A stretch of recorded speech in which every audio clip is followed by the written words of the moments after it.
Planned 2 funerals for 2 siblings killed in what appears to be a targeted attack in Detroit. Thank you for joining us at 6. I'm Mike Duffy. And even more heartbreaking, a baby found alive at the scene will now have to grow up without his mother.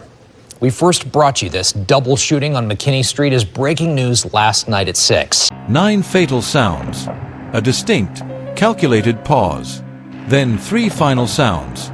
According to the local municipal security reports and automated tracking logs, that was the exact sequence of the double tragedy that took place on McKinney Street.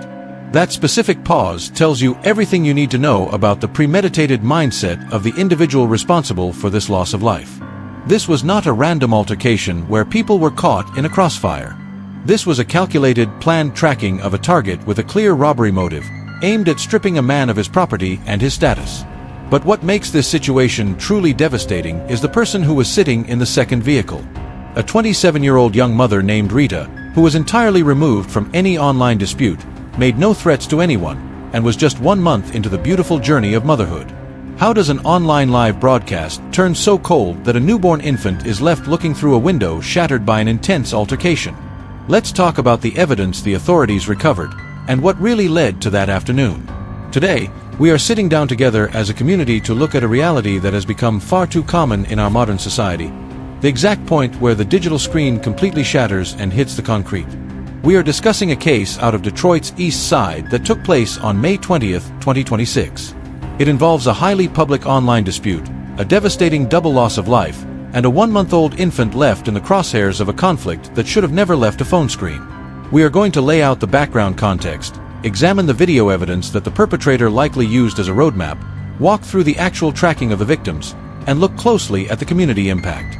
To really understand how this situation reached a point of no return, we have to look closely at the individuals involved.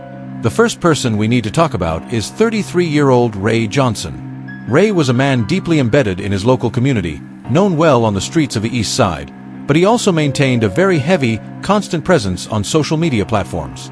On the other side of his family dynamic was his sister, 27-year-old Takaria Johnson, known to everyone who loved her simply as Rita. Rita was a completely innocent bystander in this entire situation. She had a newborn baby boy, just 4 weeks old, and her entire focus was on motherhood, her child, and supporting her family. Now, according to investigators, Ray had been engaged in a highly personal, escalating public dispute on Facebook for days. The individual on the other side of that screen has not been formally named in open indictments, but the digital footprint left behind shows that this wasn't just a basic argument between 2 people. It was an environment of deep, personal hostility where property, street status, and mutual threats were openly traded. Let's look at what actually happened in the days leading up to May 20th. Ray Johnson didn't treat the internet like a private messaging app. He used it as a public stage. He went live on Facebook, broadcasting to hundreds of people who were watching the conflict unfold like an active performance. Let's listen to exactly what Ray said to his audience during that broadcast, word for word. Yeah, everybody talking about chill out. What chill mean? I don't know what chill mean. Fuck, next person tell me chill out. I'm bringing a problem to y'all nigga flat out. Give a fuck about that nigga brothers mamas. Nobody nigga. He shouldn't have been talking shit nigga, so I'm a troll all day. And if y'all feel some type of way, come get trolled on 2 nigga, or y'all can get beat on nigga. Like I said, his dead baby is dead ass mama. That ash is like the on the tip of this blunt, or that bitch bag of bones, which one nah, and I said it, and fuck that dead ass baby too nah, and whoever else feels some type of way tie, I don't give about that brother, that nigga brother, none of them, nigga my brother in jail nigga, I don't give about that nigga brother. When you listen to that, it's clear Ray felt entirely insulated by his phone screen. He was standing outside, working on a car, completely relaxed, treating the situation like it was just online noise that couldn't touch him. But the problem with broadcasting live to the world is that you don't know who is writing down your words as an active invitation. Ray didn't stop there. He went on to tell his audience exactly what his status was, challenging anyone to find him in his neighborhood. Let's listen to the next part of that video evidence, word for word. Nobody going to do nothing, I'm still going to be outside, still in the hood, still going to make my money, and ride through. That video was already spreading before anyone knew 2 people were dead. He was telling the world he was out in the open, completely untouchable, and completely dismissing the basic rules of safety on the streets. He even went into detail about his locations and his daily routine, effectively giving anyone looking for him a complete layout of his day. Let's listen to how he continued to address his rivals, word for word, showing just how intense this public dispute had become. Still in the hood, nobody going to do nothing, I'm still going to make my money and ride through this nigga fuck mama's dead, but these ashes on my blunts, who go cry Mother's Day just past think that bitch death dated son coming up nigga nah y'all could next person tell me chill out, I'm trolling you flat out where I'm pulling up and I'ma smack the shit out of you nah, and that's how I'm playing nah fuck y'all nah that nigga dead as mama and that dead as tell that nigga. Fight me get the gloves on or something, until then stop talking to me flat the fuck out, have more fun, and all y'all keep talking about that nigga GD, that nigga not no GD, go look at the post, it's Brothers of the Struggle on there, that nigga ain't even know his knowledge or nothing, tell that nigga get the fuck on, quit claiming my nation nigga, I'm the biggest G around this bitch, not tell any one of them niggas that got something to say, let's see who stamp let's call. Around let's call Cali, you niggas not stamp. Y'all not me, I my own G, I don't got to renegade with you niggas nigga, I move how I want to move nigga nah nigga, and I said what I said and I'm trolling all day. This is a man who had gone so far out on a limb that turning back would have felt like losing face to his digital audience. He was performing entirely for the comment section. But while he was focusing on his broadcast, investigators believe a suspect was actively tracking his position, planning a coordinated, premeditated confrontation with a robbery motive, aiming to strip him of his property, his jewelry, and his status. On the afternoon of Wednesday, May 20th, 2026, the digital trail ended on McKinney Street. Ray had called his sister Rita to meet up. The family was preparing for a balloon release the very next day to mark nearly 4 years since a close friend had died in a car accident. Rita arrived in a separate vehicle, parking right near her brother outside a relative's home. She had her 1-month-old baby boy secured in the back seat. She wasn't monitoring the live streams. She had no part in the insults or the street politics. At approximately 1:48 p.m., a suspect approached the two parked vehicles on foot. There was no hesitation. The individual pulled a weapon and opened fire directly into the cars. According to the Detroit Police Department's ShotSpotter technology, 9 rapid shots were fired, followed by a deliberate pause, and then 3 final shots to ensure the execution was complete. The suspect then fled the scene immediately. When emergency units arrived within 5 minutes, they discovered a scene of total devastation. Ray and Rita were found inside their respective vehicles, suffering from multiple gunshot wounds. Both were pronounced dead at the scene.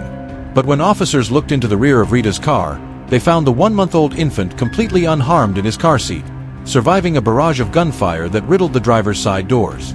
Let's look at what the people closest to the family said in the immediate aftermath. A close friend of Rita spoke to local reporters, describing the shock of losing her so suddenly. Let's read her statement word for word. "That girl was like my sister, we were together every day, like you see her face you see mine, she was a good spirit, she'll help anybody, she'll get her clothes off her, I didn't know what to think, like I was just on the phone with her, and telling her I was just about to come meet her in like 10 to 15 minutes to get ready for a ride out that we were having today." The family was left trying to process how a routine afternoon turned into a double funeral. Rita's cousin, Brown, also spoke directly to the media about the root cause of the tragedy, making it clear where the family points the blame. Let's read the cousin's words word for word. "I just know that it was some media stuff going on social media. Yeah, I hope this is a lesson to everybody." When the reporter asked specifically if Rita was just caught in the crossfire of her brother's dispute, the cousin responded word for word. "Yes, definitely was. She should have never even been here, just wrong place at the wrong time, and her baby was in the car, like you have no empathy, no sympathy at all. How is the baby doing? He's fine by the grace of God. God protected him, and he's here, he's living now. We have to raise this child, and let him know that his mother was a wonderful woman." The processing of the scene at the 9600 block of McKinney Street was not a standard observation of physical evidence. Because the location sits in immediate proximity to the Interstate 94 corridor on Detroit's east side, nestled directly between Whittier Avenue and Berkshire Street, investigators knew immediately that the physical boundaries of this investigation extended far beyond the immediate pavement. Let's look closely at how the Detroit Police Department's 9th Precinct systematically built the framework of this case. The tactical response was initiated not by an individual placing a distress call, but by the automated municipal infrastructure. Commander John Sveck of the 9th Precinct laid out the precise tracking timeline for the public during a media update. Let's look at the exact technical sequence provided by the command staff. The primary ballistic alert was recorded at exactly 1:48 p.m. on Wednesday, May 20th, 2026. The technical layout of the area is heavily integrated with specialized acoustic regional sensors designed to pinpoint transient auditory events. The data log didn't just record a generalized disturbance. It mapped out a highly deliberate pattern of physical activity. The system captured 9 separate acoustic signatures in rapid, unbroken succession. That initial burst indicated a stationary position, meaning the individual responsible walked up directly to the driver's side of the vehicles without any prior physical hesitation or vehicular pursuit. Then, the timeline shows a distinct, prolonged pause of several seconds. Following that pause, 3 final acoustic signatures were logged. When investigators cross-referenced the acoustic data with the physical evidence at the scene, the premeditated pattern became absolute. The shell casings recovered from the pavement were clustered tightly together right next to the driver's side door of Ray Johnson's black sedan and Rita's neighboring vehicle. Commander John Svek explained the significance of this layout during a briefing at the scene. Let's read his direct statement, word for word, regarding what the physical evidence revealed to his team. It appears targeted based off where the casings are located and where the shots were fired at. This observation completely refutes any early neighborhood theories that this was a random street altercation or an uncoordinated crossfire. Every single piece of physical data indicated that the perpetrator arrived on that block with a singular, pre-calculated objective. Because the incident occurred just before 2 p.m. on a bright, clear Wednesday afternoon, the 9th Precinct immediately deployed a specialized digital recovery team to canvass the block from McKinney Street to Corville Street. In modern investigative work, a perpetrator's movements are tracked through a matrix of private and public technology. The team systematically began extracting data from residential door cameras, local business security arrays near the I-94 service drive, and the municipal traffic management cameras positioned along Whittier Avenue. Let's look at what the digital forensics actually revealed during those first critical 48 hours. The surveillance footage captured a foot pattern matching a single individual approaching the vehicles from an adjacent corridor. But more importantly, the cameras along the main thoroughfares began to establish a timeline of a suspect vehicle that had been tracking the area prior to the arrival of the victims. This indicates that the perpetrator was not merely waiting on McKinney Street by chance. They were utilizing the real-time geographic data that Ray Johnson had been publicly broadcasting to his digital audience for days. While the forensic analysts were tracking the vehicle paths and matching the acoustic data logs, the human element of this tragedy was spilling directly onto the east side streets. Family members, neighbors, and close loved ones had gathered outside the police perimeter, creating a visible presence of profound grief as the vehicles were systematically processed and prepared for removal by flatbed transports. This brings us to a critical moment in the timeline where the community's leadership stepped in to address the escalating environment. Pastor Maurice Hardwick, known widely throughout the city as Pastor M.O., was actively conducting his regular Walk a Mile Wednesdays community peace initiative alongside local law enforcement officers when the alerts broadcasted. Recognizing the immediate need to stabilize the neighborhood's response and prevent a destructive cycle of retaliation, Pastor Hardwick quickly arrived at the scene to speak directly to the community and the cameras. Let's look at his full, unedited statement delivered from the pavement of the east side, word for word. This is a crucial piece of community reflection that every viewer needs to hear in its entirety. We are too aggressive with each other in this city. For the first time, I'm begging you, Detroit, calm down. Calm down. Whatever it was, it ain't worth their life and your life. In a moment of conflict, you've got to think about the consequences. You can't afford retaliation to your mother's house. That's what might happen. You can't afford $10,000 for a lawyer, $10,000 for a funeral. We've got to calm down, turn to each other and not on each other. When you break down the pastor's words, he is addressing the hidden infrastructure of street conflict that true crime narratives rarely discuss. He mentions the exact financial and domestic toll, the structural reality that an online performance creates an immediate, severe vulnerability for an individual's entire family matrix. He explicitly warns about the danger extending directly to a mother's household, which is exactly the tragic reality that unfolded here, as both siblings were taken on the exact same afternoon outside a relative's home. Following the initial scene processing, the focus of the 9th Precinct shifted heavily toward the legal assembly of the case file. The Detroit Police Command staff, working alongside the Wayne County Prosecutor's Office, began the meticulous process of turning digital video leads into legally binding documentation. In the days following the event, the police chief publicly communicated that a clear suspect identity and vehicle tracking profile had been established through the integration of the city's forensic tech network.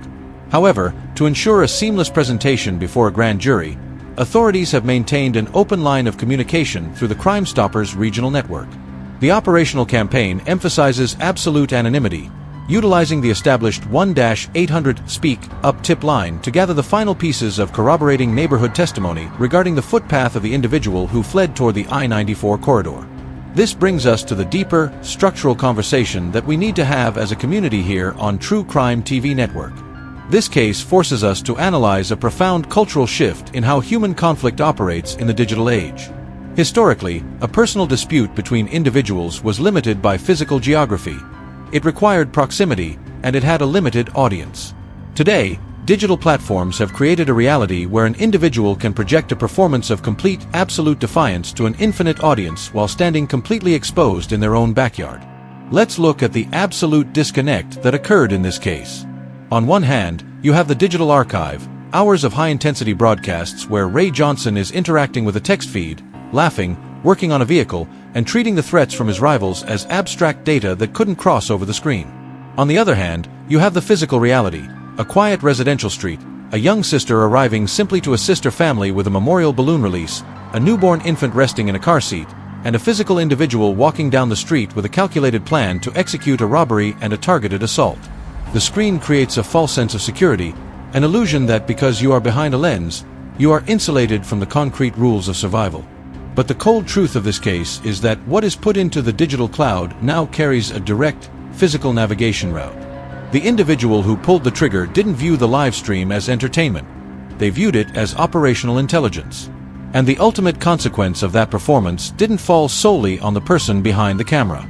It fell heavily on a 27-year-old young mother who had completely removed herself from the digital world, whose entire life was focused on the care and protection of her 4-week-old child.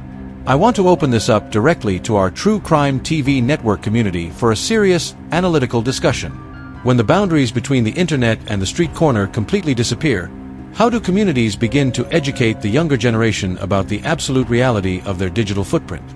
How do we build structural support systems to ensure that the innocent family members who aren't part of the screen are protected from the choices of those around them? Please leave your thoughts, your observations, and your perspectives in the comments section below. We read through every single one of your responses, and your insights are what allow us to look at these tragedies not just as sensational headlines, but as deep, meaningful lessons for our community. If you respect true crime storytelling that focuses strictly on the verifiable facts, honors the dignity of innocent victims like Rita, and maintains a clean, analytical approach to the realities of our modern world, please take a brief moment to hit the subscribe button. Helping us grow to our milestone of 500 subscribers allows True Crime TV Network to continue producing these comprehensive, long-form investigative analyses. Look out for your neighbors, maintain awareness of your surroundings, protect the people you love, and we will sit down together for the next deep analysis. Stay safe.